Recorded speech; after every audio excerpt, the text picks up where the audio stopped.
Okay, so one of the things that we're also going to be doing to the bedroom is putting up this Venetian blind. So this was bought at Dunelm. This is 180 centimeter, a drop off 120, so it's quite a decent size. Obviously it's quite a large window.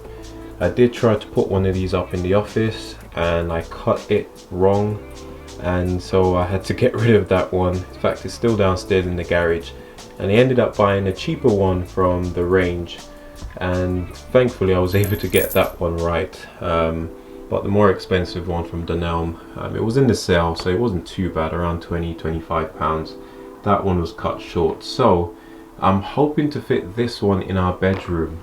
Now the idea was to initially fit it in the ingress inside of the window frame, but we actually have a roller blind which is already there. This one's a blackout blind, which is great for the summer months when the sun is up super early. It really helps with keeping that light out of the bedroom. So I would love to keep this, as I'm pretty sure that this Venetian blind isn't that great at blocking out the light. It will be more of an aesthetic thing, so it would be great if we can keep both, but if not, you know, we'll have to decide when it's time to fit them. Now originally I was going to put this on the inside, but now thinking about it, I'll try and see if I can fit it above the frame. The only challenge that we might have is sometimes there's like a steel beam or a lintel which can be a pain to drill through. So yeah, when that time comes, you know, we'll cross that bridge.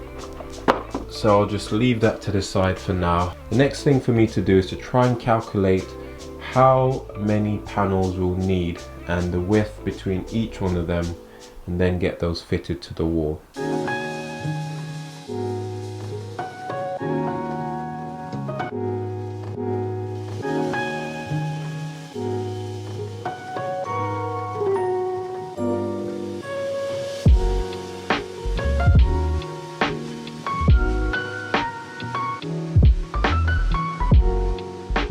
Okay guys, so this was probably the hardest thing to do in this entire project, and that is to calculate the spacing between each one of these wall panel. Now without rocking your brain, I'm not going to try and explain it because trust me, I'll end up confusing myself. However, there is this website that you can go on to put your calculations in, and there's a good handy guide on how to actually calculate this to make sure that everything is even. Also, don't be afraid to check out YouTube, because there's tons of videos on there where people have sort of zoned in showing you how to calculate the spacings.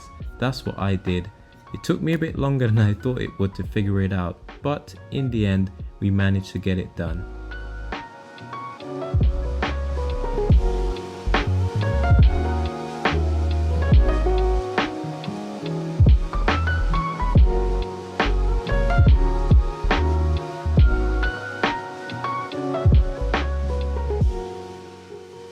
So one of the trickiest bit with this project is making cutouts around light fixtures and fittings. Now I had a plug socket at the bottom which I couldn't avoid no matter how I tried to rejig our measurements. I was fortunate enough to be able to miss the light switch, but I had to do a cutout for the plug socket. Now this was relatively simple, as all I needed to do was to take the measurements, then transfer them onto the piece of paneling. Now it's always a good idea, guys, to cut smaller notches out.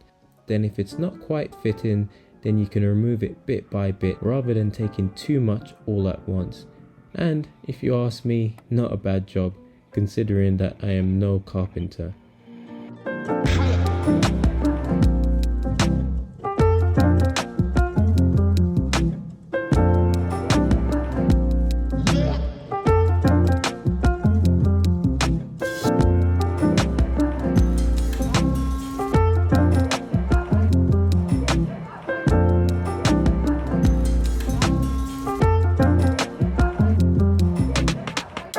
Okay, so how are we looking?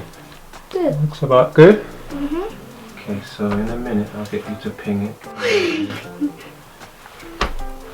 Ping it? Yeah, so I want you to just pull this like so and let it ping on the wall.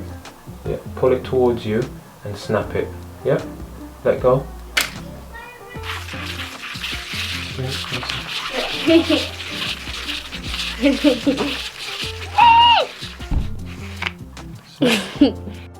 Okay guys, so thanks to my beautiful little helpers, we are now in the home stretch of our wall paneling. Now this is part 2 guys, feel free to check out part 1 if you haven't seen how we started this project. Now this is such a simple thing to do, and if you've got a wall that is looking a bit tired, you want to spruce things up a little bit, I can definitely recommend getting some wall paneling attached. And like I said, you need very minimal tools, and there's not a lot that can really go wrong as long as you take your time. So what do you guys think about our wall paneling? Do comment down below and let us know. Also guys, there's plenty more coming up in this series as we try to renovate our bedroom, giving it a makeover that it deserves on a budget.